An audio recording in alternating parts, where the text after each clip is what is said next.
Mommy, why does Daddy always pray alone at night? No one must ever know. The time, it's almost 10.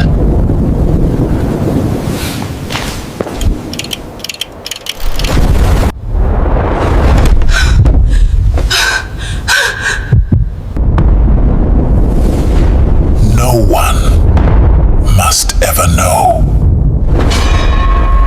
The evening breeze blew gently across the compound as the camera slowly entered Pastor Chuka's large white and gold mansion. Everything around was calm except for the faint gospel music playing from his small radio in the living room. Inside his private prayer room, Pastor Chuka was on his knees. The room glowed softly with red light from several candles burning at the corners.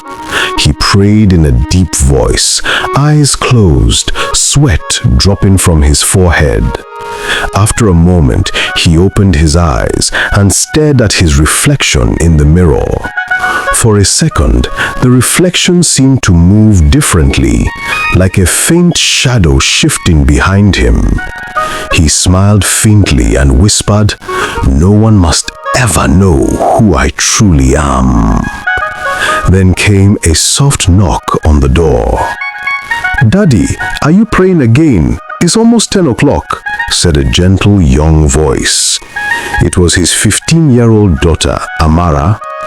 Pastor Chuka smiled warmly and replied, "Yes, my daughter, go and sleep. Daddy is talking to God." Amara nodded slowly and walked away, but as she left, she whispered to herself, "Every night at this same hour, why does he always lock himself inside?" Inside the room, Pastor Chuka's smile disappeared. His eyes darkened slightly as he looked at the clock ticking toward 10. The next morning, the church compound was already full of people. It was Sunday, and members from neighboring villages had gathered. Everyone wanted to see the man people called the Fire Pastor. Women danced joyfully in the choir. Drums and shekere filled the air. When Pastor Chuka finally stepped out from the back office, the entire congregation shouted with excitement, "Daddy! Daddy!" they cheered. He lifted his hands gently, and the whole place became silent. His voice was calm yet commanding. "Today, heaven will remember you." The people shouted amen. A woman was carried forward, her eyes blind for years. The ushers placed her in front of the pulpit. Pastor Chuka prayed, touched her head, and said softly, "Open your eyes." She blinked once, twice, and suddenly shouted, "I can see! I can see!" The crowd erupted in praise. Drums rolled again, women danced, and people cried tears of joy. Moments later, another man came forward, supported by two people. His legs were weak and twisted. Pastor Chuka laid hands on him and prayed, "Rise and walk," he declared. To everyone's shock, the man stood up trembling, then took a step, then another.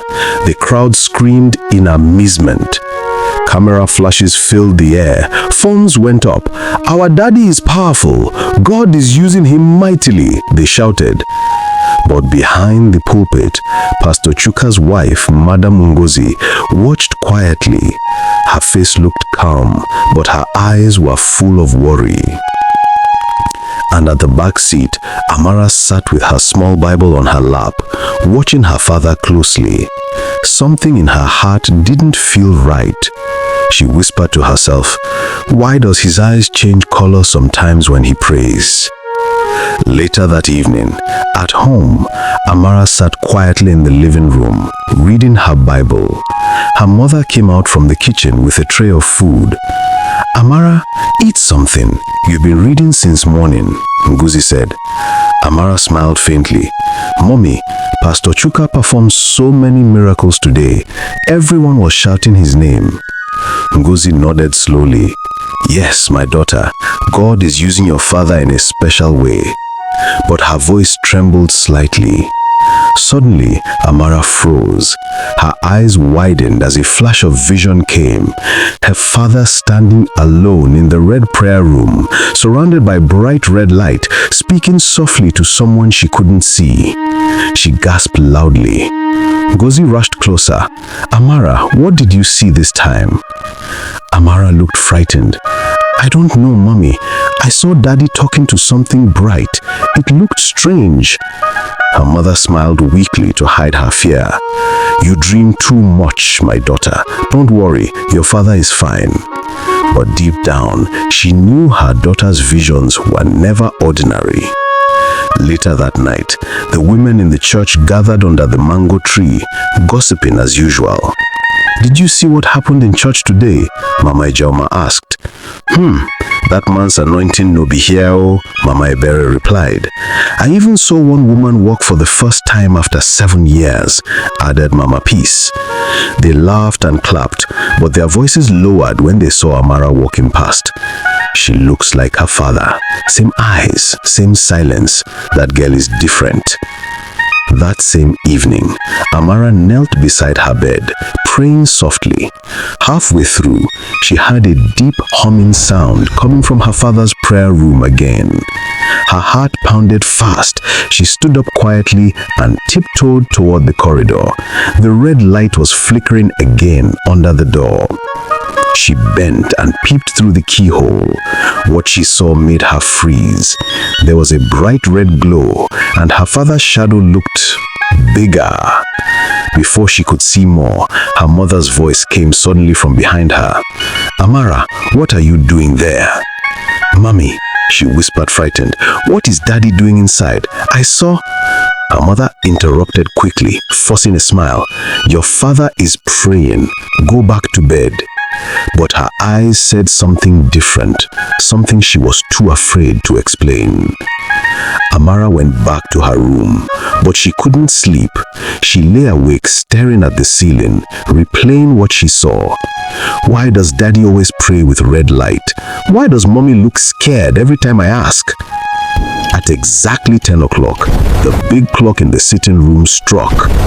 Inside the red room, Pastor Chuka stood before his mirror, eyes closed, breathing deeply. The light in the room began to glow brighter and brighter. He whispered softly to himself, they must never find out. The mirror shimmered faintly, and the candles burned higher. A quiet wind moved through the room as he smiled calmly, his eyes shining in the red glow. Then the screen slowly faded to black. The next morning, Amara walked into the church compound with her small Bible. The church was empty and quiet. She went straight to the altar, knelt down and prayed. God, please help me understand what is happening in my family. If my father is in trouble, please save him. As she prayed, a soft wind blew through the church. The candles flickered. Her heart felt warm as a peaceful voice whispered gently in her spirit, Fear not, child. The truth will soon be revealed. She opened her eyes slowly, wiping her tears. A new strength filled her heart. She stood, looking up at the altar, her face calm but silently determined. She knew her father was hiding something, and she would soon find out what it was. The sun rose slowly over the village, casting a golden hue over the white and gold mansion of Pastor Chuka. Birds chirped cheerfully, but the mansion itself seemed unusually still, almost alive with a quiet tension. The wind whispered secrets through the palm trees lining the path to the pulpit, and even the church bells remained silent that morning. Amara walked cautiously toward the back office where her father usually prayed. Her small Bible was clutched tightly in her hands, her knuckles white. The red light flickered faintly under the door frame, even though it was still early morning. Her heart pounded, but she reminded herself, I must know the truth. Before she could knock, a soft hissing sound drifted from inside the room. Her eyes widened. The sound was almost like a whisper, but not human. Something alive, something sly, winding around like smoke. Father, she called softly, her voice trembling. No reply, only the hissing continued, rising and falling rhythmically, like it had a rhythm of its own. Amara's courage faltered, but curiosity drove her closer. She peeked through the crack of the door and gasped. Inside, Pastor Chuka was standing in the center of the room, his eyes closed, his lips moving in low melodic whispers. But he wasn't alone. A shadow coiled around his legs, twisting and slithering like a living serpent. Its scales glinted faintly red under the candlelight. The creature's head rose higher than any normal snake, its eyes glowing molten gold, reflecting a strange intelligence. Pastor Chuka's hands lifted slowly, as if performing a secret ritual only he understood. The words he spoke were foreign, almost hypnotic. Amara felt her knees weaken and her breath catch in her throat. For a moment, it seemed the shadow leaned toward her father, listening. Then, just like that, the shadow vanished, but the room remained red and the air felt heavy, almost alive. Pastor Chuka turned slowly toward the mirror. For a brief second, his reflection smiled independently of him, as if something else was watching through his eyes. Amara's hand flew to her mouth to stifle a scream. Amara, a voice hissed from the shadows. She whirled around. It was her mother. Ngozi, you must not be here, Ngozi said sharply, though her voice trembled. Her eyes were wide, full of fear, yet she tried to mask it with a calm exterior. Go back to your room now. But mommy, what is happening? Why?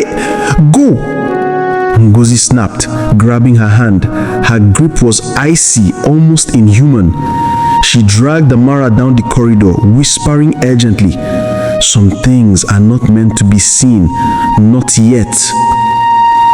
That day, the church was abuzz with preparations for the evening service. Pastor Chuka emerged from his office, radiating calm authority. The congregation gathered again, unaware of the darkness lingering behind the walls. But Amara remained distant, sitting at the edge of the front row with her Bible open. She tried to focus on the hymns and sermons, but every time her father raised his hands, the memory of the serpent's eyes flickered in her mind. During the sermon, Pastor Chuka paused mid-prayer. He stared into the congregation, but his gaze seemed to pierce through the walls themselves, as if searching for someone unseen. His eyes flickered golden for a second, then returned to their usual dark brown. A chill ran through the congregation, subtle but undeniable. After the service, Amara approached the back office cautiously. She wanted answers, needed them. The door was slightly open. She peeked inside and froze. Her father was on his knees again, but this time two shadows twisted along the walls, merging like living smoke. One reached toward him, and he lifted his hand slowly to meet it. A strange hiss echoed softly, followed by a whisper so low it was almost inaudible. The time is near. The vessel must be complete. Amara's heart raced. Vessel? What vessel? Suddenly, the shadows twisted sharply, vanishing as Pastor Chuka stood. He turned, sensing someone watching. Amara ducked behind the doorframe, trembling. That night, sleep eluded Amara. She felt the pull of the red room as though it were calling her name. Quietly, she left her room and crept down the corridor. The house was silent, eerily so. Every step she took echoed ominously, as if the walls themselves were listening. She reached the prayer room. The door was open this time. Candles burned brighter than ever before, casting flickering shadows across the walls. The mirror shimmered like molten fire, reflecting an image that made her stomach turn. Pastor Chuka knelt, hands lifted toward the glowing, almost invisible presence hovering above the floor. A voice whispered in Amara's mind, soft but serpent-like. Come, join the light, or be left behind. Amara froze. The voice was sweet, almost tempting, but underneath it lingered a menace that made her teeth chatter. She closed her eyes, praying silently. God, protect me, show me the truth. When she opened them, the glow had vanished, and her father was gone. But the mirror reflected something else, a serpent with glowing golden eyes staring directly at her, its tongue flickering like fire. Her scream echoed through the mansion. From the shadows, her mother appeared, pale and trembling. Amara, you've seen too much, she whispered. You don't understand yet, but you will. One day, the serpent will claim everything. Amara's mind spun. What do you mean, Mommy? What is Daddy? Ngozi's lips quivered. Your father, he is not just a man of God. He made a choice long ago. The power that heals, the miracles, they come at a cost, a dark cost, and soon it will demand a sacrifice. Amara's eyes widened in terror.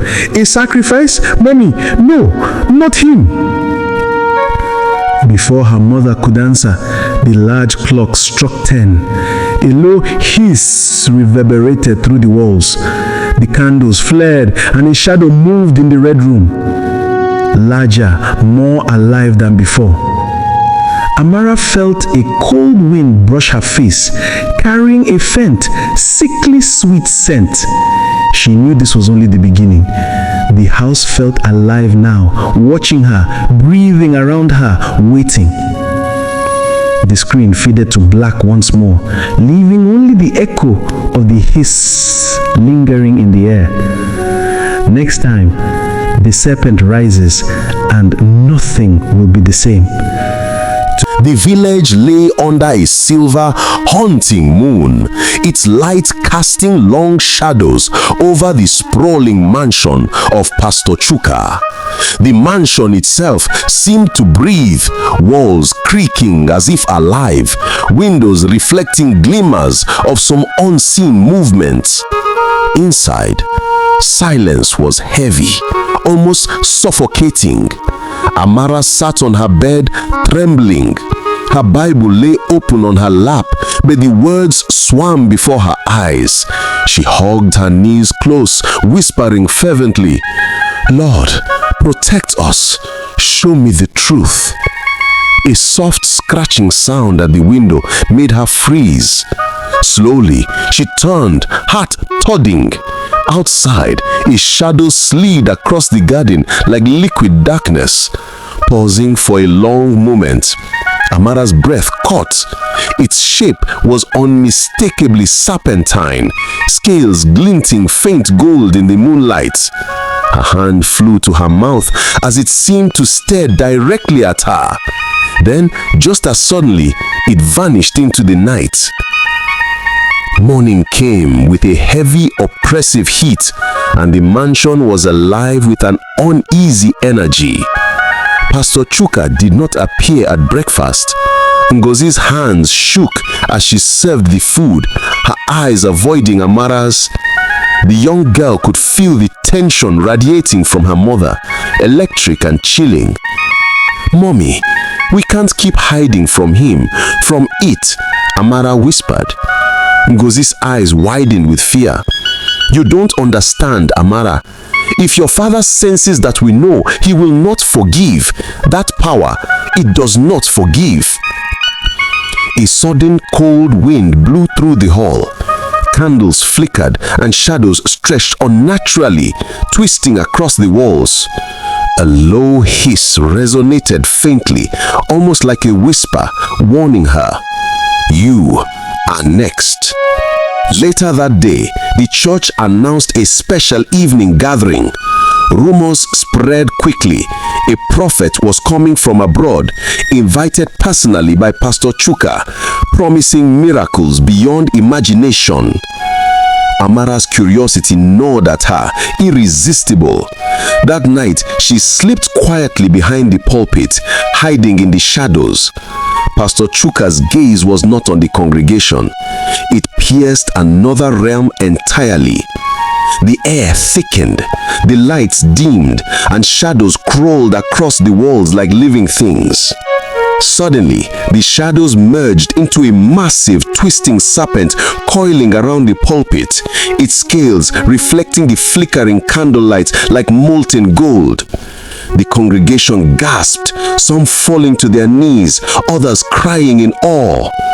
But the serpent's gaze locked on Amara, its golden eyes glowing with unnatural intelligence. Her mother appeared beside her, grabbing her arm. "Run, now!" she whispered. But the serpent's presence pressed against her, bending the very shadows towards her. A forked tongue flicked out, brushing her hand. A cold fire shot through her veins, filling her mind with serpentine whispers. "You are the vessel. You cannot hide. The bloodline.